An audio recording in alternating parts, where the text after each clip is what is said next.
శ్రీకాకుళం నుండి జనసేన అధినేత పవన్ కళ్యాణ్ మాట్లాడుతున్నారు. ఇప్పుడు లైవ్ చూద్దాం. తెలుసుకో, అది నీ శరీర క్షేత్రంలో ధైర్యం చల్లకపోతే, అది నీ గుండెల్లో ఆత్మగౌరవం పండించలేకపోతే, నువ్వు పిరికివాడిగానే బానిసగానే ఉండడానికి నిర్ణయించుకుంటే ఎంత ద్రోహిగా మారావు. నీకోసం చిందించిన పవిత్ర రక్తానికి అన్న శేషేంద్ర మాటలు ఎప్పుడూ మనల్ని కదిలిస్తూనే ఉండాలి. మనం స్వామి వివేకానంద గారిని చాలా చిన్న వయసులో 30 ఏళ్ల వయసులో చనిపోయారు. ఆయన ఒక భగత్ సింగ్ 23 ఏళ్ళు 24 ఏళ్ళ వయసులో చనిపోయాడు. ఒక ఆజాద్ 25 సంవత్సరాలు చనిపోయాడు. వీళ్ళందరూ బాధలు అంటే వీళ్ళు మన కోసం రక్తం చిందిసి ఆత్మత్యాగాలు చేస్తే మనం ఏం చేస్తున్నాం? నేను కూడా అందరిలాగే డబ్బులు సంపాదించి పేరు సంపాదించి నా సాటి మనిషికి నేనేమి చేయలేకపోతే ఎట్లా? అది నేను పార్టీ పెట్టనిచ్చింది. నేను గెలుస్తాను, ఉంటాను, ఓడిపోతాను నాకేం తెలియదు. నాకు తెలిసిందల్లా ఒకటే, పోరాటం చేయడం ఒకటే తెలుసు. నాకు ఎదవల్ని బాగా ఎదుర్కోవడం తెలుసు. నాకు గుండాగాళ్ళని తిరిగి ఎలా తన్నాలో బాగా తెలుసు. నాకు ఈ భాష, యాస, కులం, గోత్రం, మతం, ప్రాంతం ఇవన్నీ మనం కోరుకున్నాము. జాషువా విశ్వనరుడు వైపు పయనించే వ్యక్తిని నేను. ఇవన్నీ మనం కోరుకున్నాము కావు. ఇవన్నీ వీటన్నిటినీ ఈ పరిమితుల్ని దాటి జాషువా విశ్వనరుడు వైపు వెళ్ళటమే మనిషి తాలూకు అంతిమ లక్ష్యం. నేను మీకు ఈరోజు పార్టీ పెట్టినప్పుడు, ఇదే ఉత్తరాంధ్ర పర్యటన చేసినప్పుడు నా దగ్గర డబ్బులు లేవు. నా పార్టీ అకౌంట్లో ఉంది 13 లక్షల సినిమాలు లేవు. 13 లక్షలే ఉండింది నా పార్టీ అకౌంట్లో. పోరాట యాత్ర అప్పుడు బయలుదేరితే నేను ఒకటే చెప్పాను, సార్ డబ్బులు లేవంటే 13 లక్షలు ఉన్నాయన్నారు. మనం అంబేద్కర్ గారి చిన్న చిన్న హాస్టల్స్ ఉంటే అక్కడ బతుకుదాం, చిన్న కళ్యాణ మండపాల్లో ఉందాం, లేదంటే రోడ్డు మీద పడుకుందాం. నేను సిద్ధంగా ఉన్నా, మా నాయకులు కొంతమంది సిద్ధంగా లేరు. అందరు సుఖాలు మరిగా, నేను ఎక్కువ సుఖాలు చూసినవాడిని. వదిలేస్తే సుఖాలు ఈ క్షణం వదిలేయగలను. నాకు వాటి మీద నాకు మమకారం లేదు, సుఖాల మీద. దేనికంటే రోడ్ల మీద పడుకున్న వ్యక్తులను చూశాను.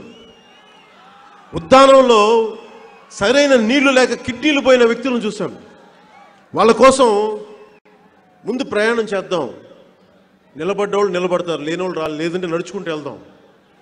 అలా స్టార్ట్ చేసిన పోరాట యాత్ర నాకు ఉత్తరాంధ్ర కష్టాలను చూపించింది.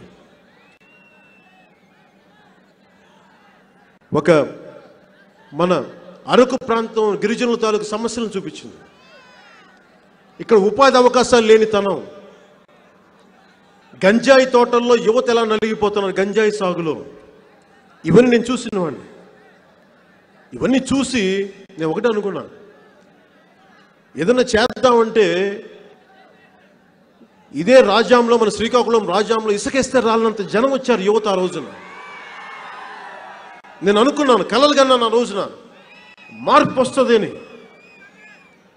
కానీ ఓట్లేసేటప్పటికి అందరూ నన్ను వదిలేశారు. అందరూ సభలకు వచ్చారు, చప్పట్లు కొట్టారు, జేజేలు కొట్టారు. ఓట్లేసేటప్పటికి నన్ను వదిలేశారు. నేనేం బాధపడలే దానికి. నాకు అవమానాలు లేవు, ప్రెస్టేజీలు లేవు. నాకు ఆశయం ఉన్నవాడికి ముందడిగే ఉంటుంది, కానీ ఆశాభంగాలు ఉండవాడికి. నేను అనుకున్నా, నేను వీళ్ళ కోసం వచ్చాను. నా బిడ్డలు అనుకుంటాను, నా తమ్ముళ్ళు అనుకుంటాను, నా అక్కలు అనుకుంటాను, నా చెల్లెళ్ళు అనుకుంటాను. నాకేం కావాలి? నాకు నేను చూడండి డబ్బా, నాకు లేని పేరా, చాలా సుఖవంతమైన జీవితం నాకు. ఎంతకాలం మనం శ్రీకాకుళం ఉత్తరాంధ్రని వెనకబడ్డ ప్రాంతం అని పెంచుకుంటాం? ఎంతకాలం 1 కోటి మంది జనాభా ఉన్న శ్రీకాకుళంలో 45 లక్షల మంది, దాదాపు 50% మంది వలసలు వెళ్ళిపోయారు. ఇప్పటికీ ఇంకా వెళ్తానే ఉన్నారు, ఆగట్లేదు. ఇది గణాంకాలు. ఎవడు మాట్లాడే, ఏ రాజకీయ నాయకుడు మాట్లాడే? నేను అనుకుని నిలబడదామంటే నాకెవరు నిలబడలా.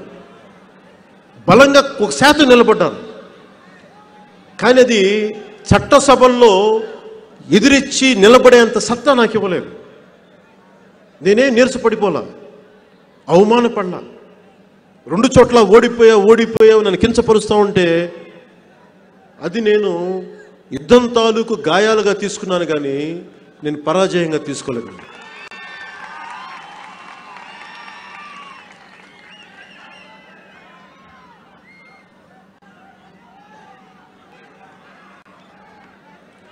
ఈరోజు మనకి నేను ఉన్నది కూడా మీకు నా జీవిత కాలం ఈరోజు మాటిస్తున్నాను, రణస్థలంలో మాటిస్తున్నాను మీకు. ఈరోజు 3వ తీర్మానంగా తీసుకోండి. నా కడశ్వాస వరకు, చివరి శ్వాస వరకు నేను రాజకీయాల్ని వదలను, మిమ్మల్ని వదలను.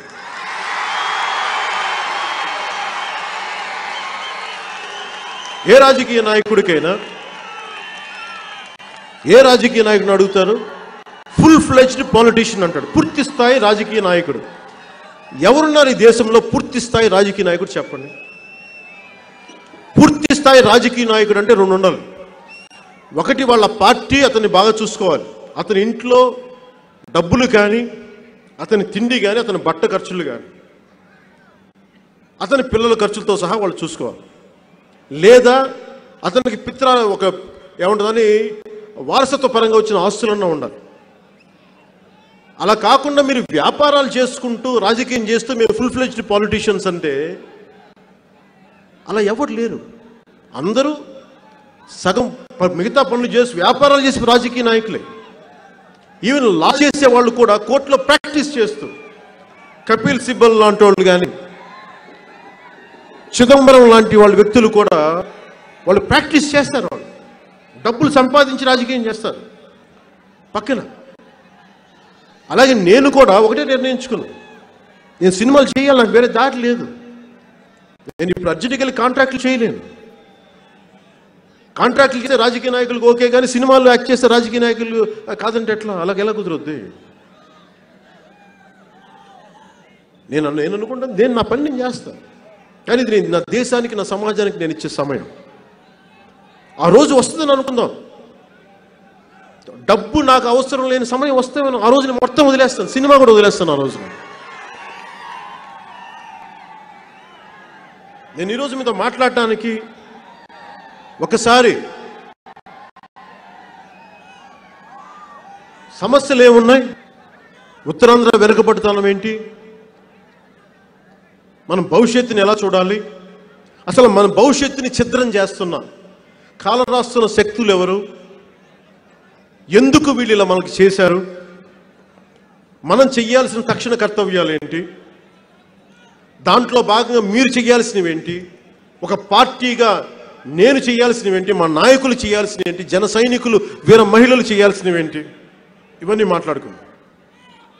సో మాట్లాడుకోబోయే ముందు స్థూలంగా రాష్ట్ర విభజన దగ్గర నుంచి ఈ రోజు దాకా జరిగిన సంఘటనలు మీకు తెలుసు.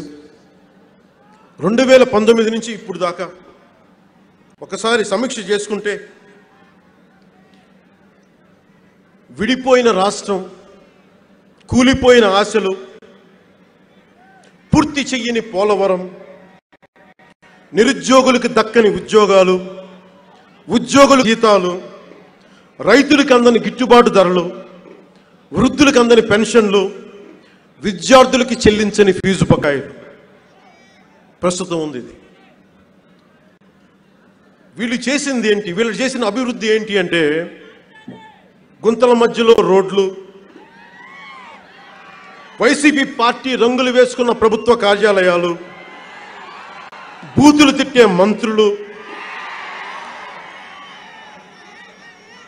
బెదిరించే గోండాలు,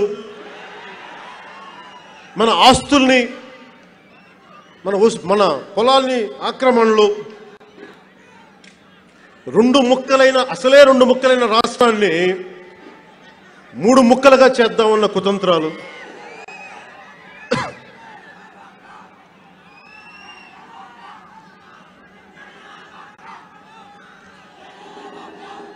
ఈ మూడు ముక్కల ఆలోచనలు వైసీపీకి చాలా ఎక్కువ.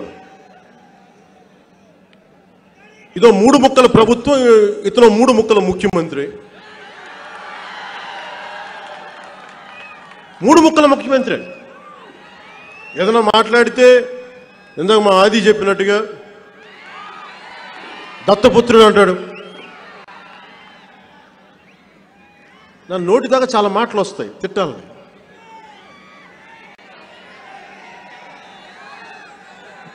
ఇదో ముఖ్యమంత్రి,